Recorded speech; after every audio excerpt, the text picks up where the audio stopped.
Limau Cina boleh makan tak?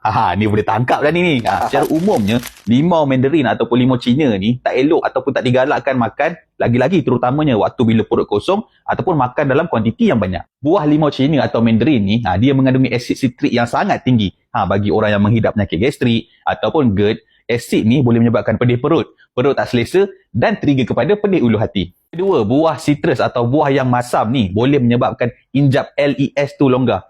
Bila injap ni tak rapat, mulalah senang untuk asid perut naik semula ke esofagus. Dan itu adalah sebab ataupun punca terjadinya heartburn ataupun pedih ulu hati. Kalau nak makan juga, ada beberapa tips yang perlu diikuti. Yang pertama, jangan makan semasa perut kosong. Yang kedua, makan 1 atau 2 ulas sahaja. Yang ketiga, makan yang manis, jangan makan yang terlalu masam. Dan yang terakhir sekali, ingat, perhatikan reaksi badan macam mana. Kalau rasa perut tu pedih, berhenti terus. Jadi, bukan tak boleh langsung, tapi kena bijak kawal kuantiti dan jaga timing tu sendiri. Kalau korang ada rasa kembung perut, rasa mencucuk, pedih ulu hati disebabkan gastrik dan GERD, boleh cuba Swiss Gel ni. Dah je dan tak batalkan puasa. Dapatkan sekarang sementara stok masih ada. Sapu-sapu je, lega.